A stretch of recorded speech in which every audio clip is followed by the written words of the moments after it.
पत्नी को नहीं देना पड़ेगा मेंटेनेंस, क्योंकि सुप्रीम कोर्ट का आया है नया जजमेंट। क्योंकि कई पत्नियां ऐसी होती हैं जो वाकई में परेशान होती है। उन पत्नियों के बारे में बात नहीं कर रही हूँ, क्योंकि क्या होता है, पत्नी परेशान होती है, वो डीवी डालती है, उसको मेंटेनेंस मिलना ही चाहिए वाकई में अगर वो परेशान है तो। लेकिन अधिकतर पत्नियां क्या करती हैं, विदाउट एनी परेशानी की, कोई परेशानी भी नहीं है, कोई कुछ कर भी नहीं रहा है, जब भी मेंटेनेंस पाने के लिए झूठा डीवी का केस डाल देती है। तो अगर आपके साथ ऐसा हो रहा है कि आपकी पत्नी ने भी आपके ऊपर झूठा केस डाला हुआ है पत्नी के द्वारा, तो आपको ये जो है जजमेंट जरूर देखना चाहिए, ये वीडियो जरूर देखना चाहिए। 100% ये काम आएगा आपको और आपकी पत्नी को नहीं मिलेगा मेंटेनेंस। पूरी जानकारी आपको देंगे, क्या थे केस के इफेक्ट, क्या था जजमेंट। लेकिन उससे पहले चैनल को सब्सक्राइब कीजिए और वीडियो को पूरा देखिएगा। इस केस में भी पत्नी डीवी एक्ट में अपने और अपनी बच्ची के लिए मेंटेनेंस की और रेजिडेंस राइट की डिमांड करती है।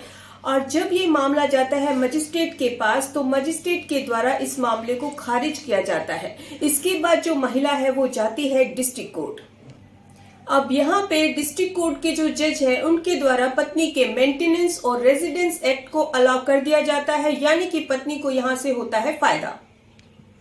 अब जो पति है वो पत्नी के खिलाफ जाता है हाई कोर्ट में। हाई कोर्ट में मामले को पूरी गंभीरता से देखा जाता है, गहराई से देखा जाता है और पाया जाता है कि पत्नी ने जो भी आरोप लगाए हैं उसका उसके पास कोई भी एविडेंस नहीं है, वो कुछ भी साबित नहीं कर पा रही है। लेकिन हाई कोर्ट के द्वारा इस मामले को खारिज कर दिया जाता है और हाई कोर्ट में इस मामला जो खारिज किया गया उसके विरुद्ध जो पति है वो जाता है सुप्रीम कोर्ट। सुप्रीम कोर्ट के द्वारा भी मामले को बहुत ही गहराई से देखा जाता है, बहुत ही सही तरीके से एविडेंस को भी देखा जाता है और सभी चीजों को देखने के बाद सुप्रीम कोर्ट कहता है कि यहाँ पर जो भी लिखा गया है एफआईआर में, जो भी साबित करने की कोशिश की गई है, जो भी आरोप लगाए गए हैं, उनका कोई भी एविडेंस पत्नी दे नहीं पा रही है, किसी भी तरह से उसको साबित नहीं कर पा रही है। और अगर सिर्फ लिखवाने से बात नहीं होती है कि लिखवा दिए आरोप और हो गया, ऐसा कुछ नहीं होता है।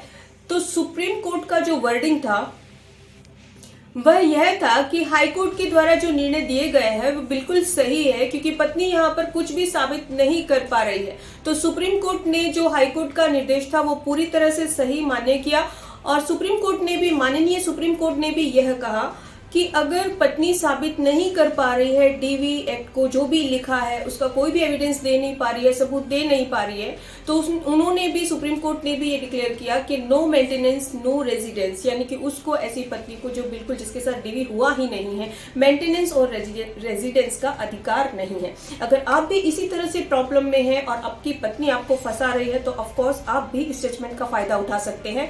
जजमेंट को मैंने डिस्क्रिप्शन में दे दिया है आपकी सुविधा के लिए। फिर भी अगर आपकी कोई प्रॉब्लम है इससे रिलेटेड तो आप हमसे व्हाट्सएप नंबर पर अपॉइंटमेंट लेकर हमसे बात कर सकते हैं। हमारे साथ इसी तरह से जुड़े रहिएगा।